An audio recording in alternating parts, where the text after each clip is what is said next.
ارشاد فرمایا الا انبئکم، کیا میں تمہیں خبر نہ دوں باکبر الکبائر، جو بڑے بڑے گناہ ہیں ان کی۔ وہ ہمہ تن گوش ہو گئے کہ جی حضور ارشاد کیجئے۔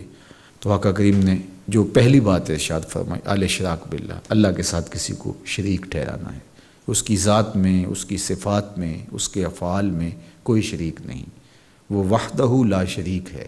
دوسری بات حضور نے جو ارشاد فرمائی وہ ہے وعقوق الوالدین، والدین کی نافرمانی۔ امام فخر الدین رازی نے تفسیر کبیر میں لکھا ہے کہ انسان کے وجود کا سبب حقیقی ذات باری تعالیٰ ہے اور سبب مجازی والدین ہیں۔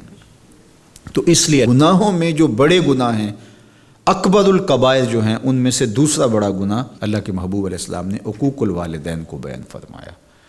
تو والدین کے ساتھ حسن سلوک کرنے کی ہمیں تلقین کی گئی، اور یہ شریعت اسلامیہ کا ہم سے تقاضا ہے۔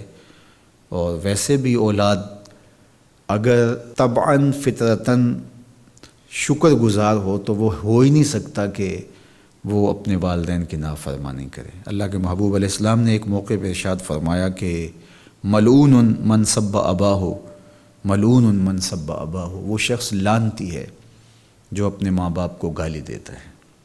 تو کتنی سخت مذمت کی گئی اس شخص کی جو والدین کی نافرمانی کرتا ہے۔ ایک موقع پہ حضور علیہ السلام نے فرمایا رغم انفن ثم رغم انفن ثم رغم انفن، 3 مرتبہ فرمایا۔ اس شخص کی ناک خاک آلود ہو، پھر اس کی ناک خاک آلود ہو، پھر تیسری مرتبہ فرمایا اس شخص کی ناک خاک آلود ہو۔ تو قیلا من یا رسول اللہ صلی اللہ علیہ وسلم، عرض کی یا رسول اللہ کس کی ناک خاک آلود ہو؟ تو آقا کریم علیہ السلام نے فرمایا من ادرک ابویہ عند الکبر احدہما او کلیہما فلم یدخل الجنہ، جس نے والدین کو، ایک کو یا دونوں کو، بڑھاپے میں پایا اور جنت میں داخل نہ ہو سکا، اس شخص کی ناک خاک آلود ہو۔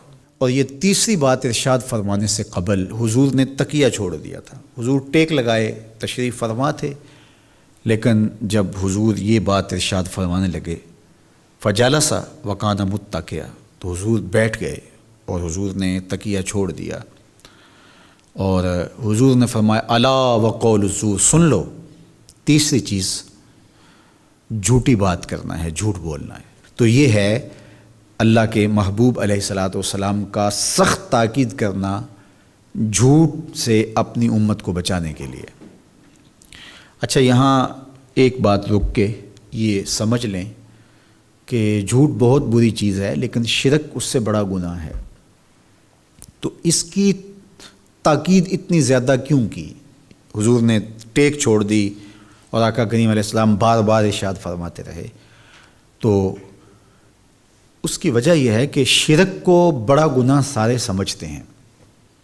اسی طرح ماں باپ کی نافرمانی ہر شخص سمجھتا ہے کہ یہ بہت بڑا گناہ ہے، اور اگر کوئی شخص ماں باپ کا بے ادب ہو، گستاخ ہو، تو لوگوں کی نظروں میں بھی وہ گر جاتا ہے کہ یہ برا شخص ہے کہ ماں باپ کے ساتھ بدسلوکی کر رہا ہے۔ تو یہ تو گناہ ایسے ہیں کہ جو لوگوں کو اچھی طرح معلوم ہے، لیکن عمومی طور پہ جھوٹ بعض معاشروں کے اندر یوں رچ بس جاتا ہے کہ اس کو عیب نہیں سمجھا جاتا۔ اس لیے حضور نے اس پر خاص تاکید کی اور ٹیک چھوڑ کے آگے بڑھے، اور پھر بار بار ارشاد فرماتے رہے کہ اس کو چھوٹا نہ سمجھنا۔ جس طرح اکبر الکبائر میں شرک ہے، اکبر الکبائر میں عقوق الوالدین ہے، اسی طرح یہ بھی اکبر الکبائر میں شامل ہے کہ کوئی شخص جھوٹ بولے۔ تو جھوٹ بولنا یہ اللہ کی ناراضگی کا سبب اور ذریعہ ہے۔ تقریباً 200 قرآنی آیات جھوٹ کی مذمت اور جھوٹ سے بچنے کی تاکید اور ترغیب میں ہیں، اور سینکڑوں احادیث جھوٹ کی مذمت میں اور جھوٹ سے دامن کو بچانے کی تلقین پر مشتمل ہیں۔ تو اس لیے اللہ کی بارگاہ میں یہ دعا مانگیں کہ اللہ ہمیں جھوٹ کے مرض سے نجات دے، اور ہمیں ہمیشہ سچ اور سچائی کی توفیق سے مالا مال کرے۔